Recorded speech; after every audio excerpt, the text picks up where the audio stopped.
Pues bueno, ahora hablaré un poco sobre José Antonio Osorio Lizarazo. Espero que tengan un poco de paciencia y cualquier intervención o pregunta la apunten por ahí en algún lugar y pues la compartan al final. Bueno, entonces sin más preámbulos, José Antonio Lizarazo.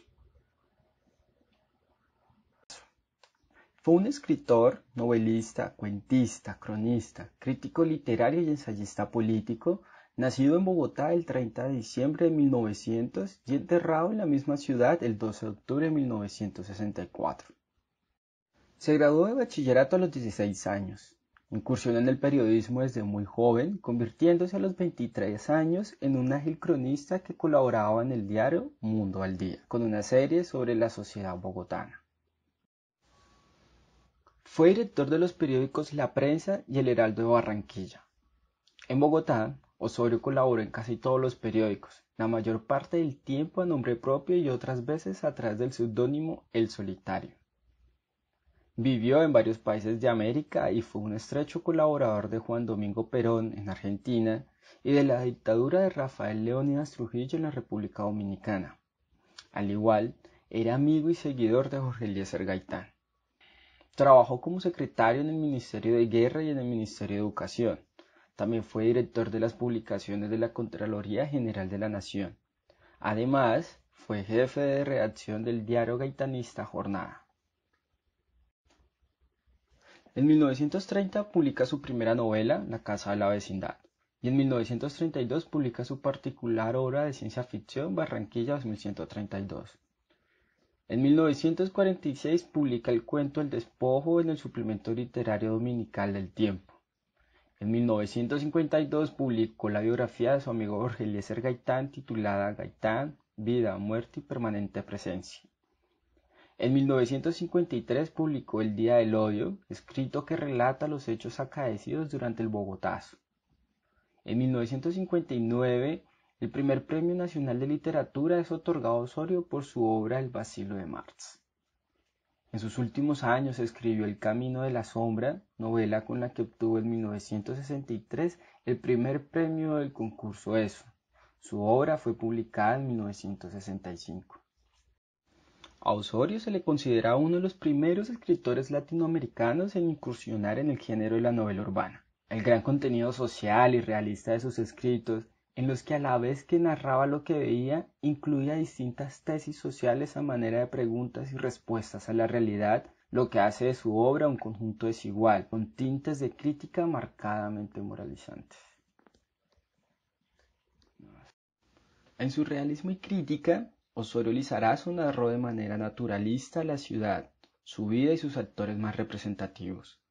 Los suburbios caracterizados por barrios bajos, cafetines de mala muerte y rincones de cantina impregnados de violencia, degradación humana y miseria. Resaltó el lado oscuro y amargo del discurrir citadino. Osorio supo mostrar la ciudad y sus habitantes.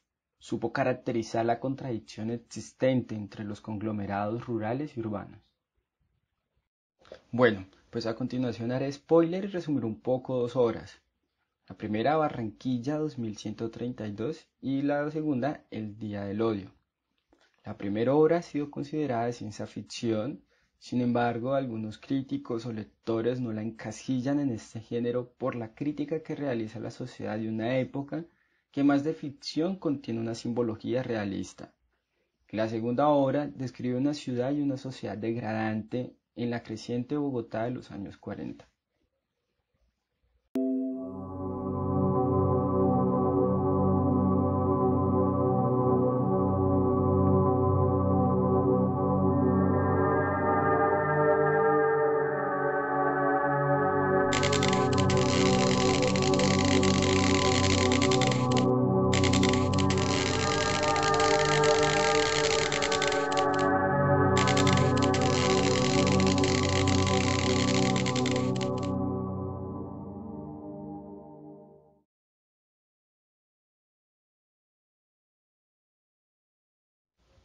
Este relato es una excusa perfecta para Osorio para hablar de lo nuevo, pero no con el énfasis en lo nuevo como portador de esperanzas y mejores futuros, típico de la ciencia ficción norteamericana, sino una clara tribulación, Junto con las novedades tecnológicas o sociales llegan también imágenes que no solo muestran futuros esperanzadores, sino miedos y amenazas de que la historia continúe tal y como venía continuando para el momento en que se describe el relato.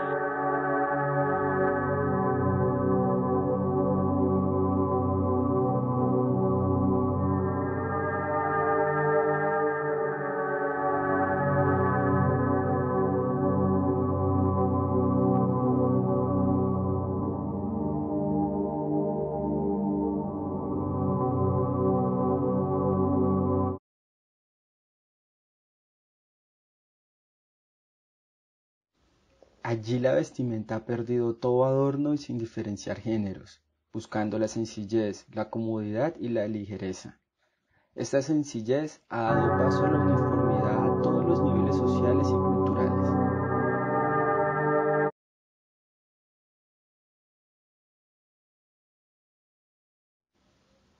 Todo se ha simplificado en el nuevo mundo de Rogers. Los antiguos apellidos como Gutiérrez han sido abreviados a Gu, y el saludo con un apretón de manos se ha convertido en objetos de burla, pues con ello se pierde energía y no se gana eficiencia.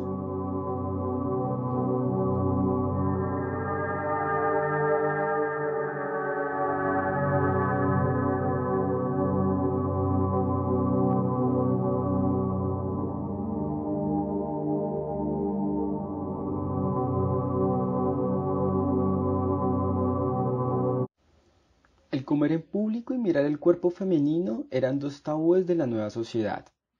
Sin embargo, teniendo en cuenta la situación del país durante los años 30 y en contraste con la obra, ¿quiénes eran los únicos que podían comer en espacios abiertos, o restaurantes o bazares? ¿Cuál era el papel que recaía sobre la mujer de esa época? ¿Existe alguna relación entre los tabúes de Barranquilla de 1132 con el hambre y el machismo de los 30?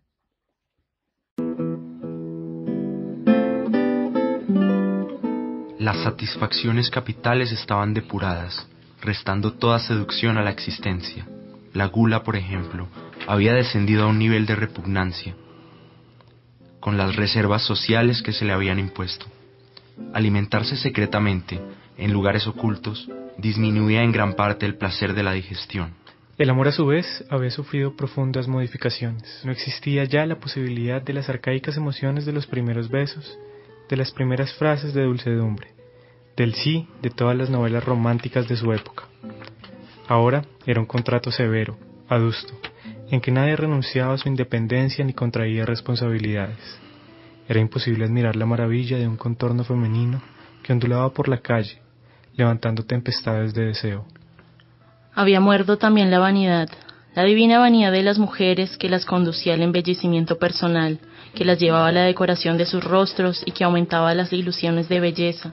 El arte era angular, áspero, arte de motor y geometría. Nada restaba de la escultura de otros siglos, cuando se concretaba la máxima expresión estética en el desnudo femenino, que era ahora bestial y estúpido.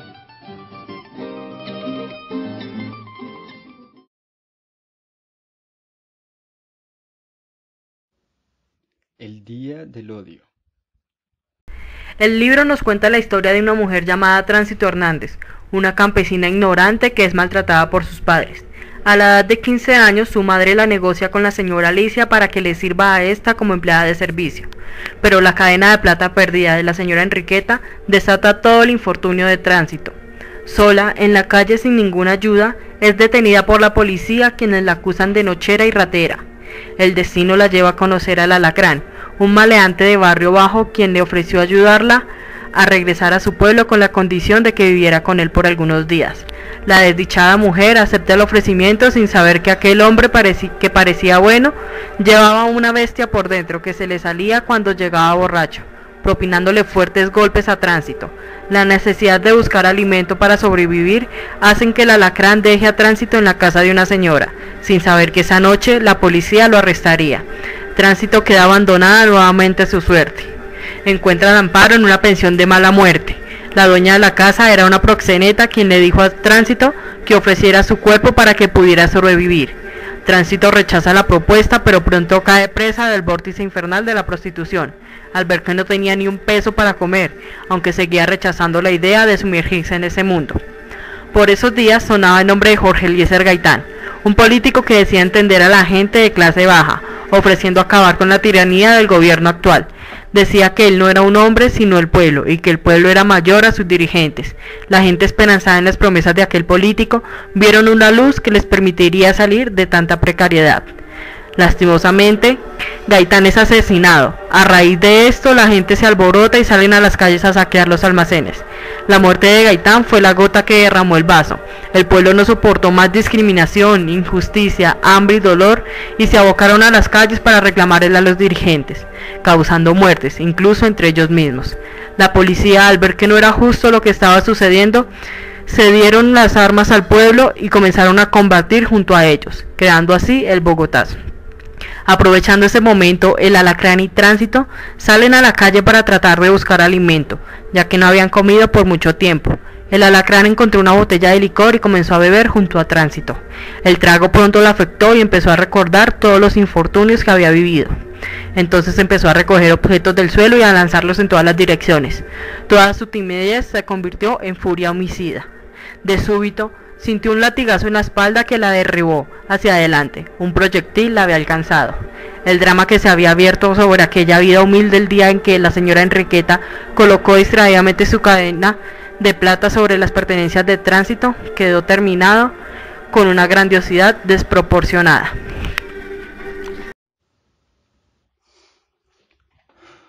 Como vemos, el realismo crítico contempla el espacio narrativo como un espejo de los personajes y de su condición social. En el Día del Odio, Bogotá es recreada en una geografía urbana particular, narrada desde la realidad histórica de los años 40.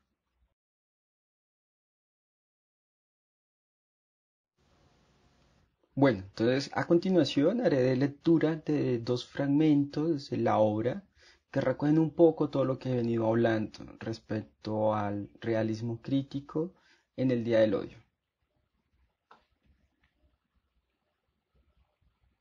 Aquella acera no hay, propiamente, vendedores ambulantes. Las gentes que han escogido la cuadra para su residencia habitual carecen de la energía y de la iniciativa indispensable para emprender algún negocio y prefieren dejarse conducir por la vida como hojas en el viento o como cortezas en la corriente. Todo lo que se mueve en aquella cuadra es algo venido a menos, algo en decadencia, ruina, desolación, angustia, vicio. Hasta un zapatero que coloca caramplones es un obrero reducido a su mínima expresión. El realismo crítico tuvo una acogida importante entre los escritores latinoamericanos hacia los años 30. Esta corriente heredada del realismo francés exploró diferentes temas sociales, de denuncia y de protesta, dejando atrás la dimensión rural que se había impuesto con los escritos del indigenismo. Así, el realismo crítico se caracterizó por establecer una visión crítica, humanizada y psicológica de una sociedad sumergida en el escalofrío del miedo, de la violencia y la justicia social. Sus personajes reflejan sentimientos de soledad y desesperanza ante un mundo ajeno, hostil y carente de valores. Son fieles representantes del espacio narrativo y por tanto éste recrea las ciudades destruidas por el odio y su epopeya de sufrimiento. La trémula luz de la bombilla económica iluminó la habitación y el agente empezó a vestirse con parsimonia, mirando triunfal a la mujer avergonzada, tirada sobre el lecho con un montón de ropa sucia. ¿No se levanta?, dijo. Aquí hay agua para que se lave. Además, aquí no se podrá quedar.